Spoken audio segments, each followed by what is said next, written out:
বন্ধুরা, আজকে আমি কই মাছের দো পেঁয়াজা রান্না করব। তো এখানে আমি কই মাছ ফ্রাই করে নিচ্ছি। কই মাছ আমি এখানে বড় বড় কই মাছ আমার 4টা কই মাছ নিয়েছি। তো 4টা কই মাছ আমি মাঝখান দিয়ে 2 ভাগ করে নিয়েছি, তারপর ফ্রাই করে নিয়েছি। এখন আমি দিয়ে দিচ্ছি চুলায় প্যান। তারপর আমি এই যে কই মাছ ভাজি করার পরে যে তেলটা বেশি হয়েছে সেই তেলটা দিয়ে কারিটা রান্না করব। এই যে তেল দিয়ে দিয়েছি। এখন আমি দিয়ে দিব পেঁয়াজ কুচি। আর দো পেঁয়াজে একটু পেঁয়াজ কুচি বেশি দিতে হবে,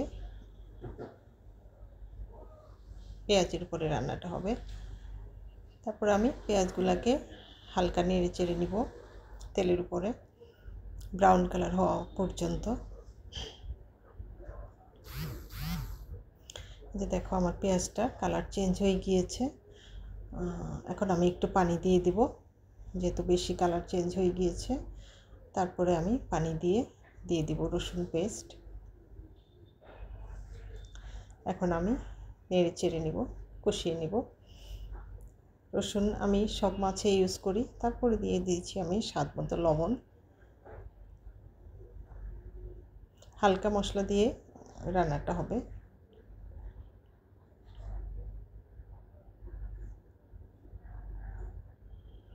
এই যে আমি কষিয়ে এখন দিচ্ছি পরিমাণ মতো মরিচ, তারপরে হলুদ গুঁড়া।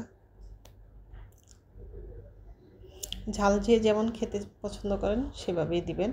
আমরা ঝাল একদম মিডিয়াম খাই, খুব একটা বেশি ঝাল খাই না। তো এখন আমি আবার কষিয়ে নিব খুব ভালো করে। এখন আমি অ্যাড করব টমেটো। একটু টমেটো দিলে একটু টক টক লাগবে, খেতে কিন্তু ভালো লাগবে। আপনারা যদি টমেটো না থাকে স্কিপ করতে পারেন, শুধু পেঁয়াজ দিয়েও করতে পারেন।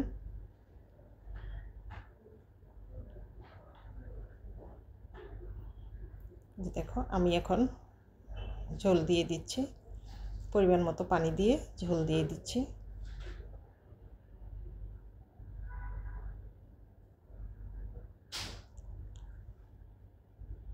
তারপর আমি মাছগুলো উপর দিয়ে বসিয়ে দিয়েছি।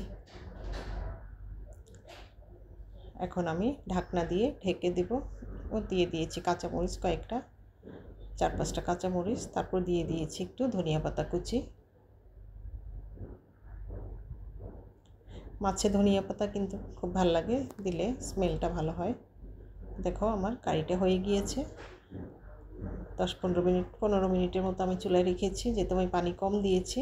বাস এখন আমি একটা পরিষ্কার পাতিলে ঢেলে নিচ্ছি মাছটা।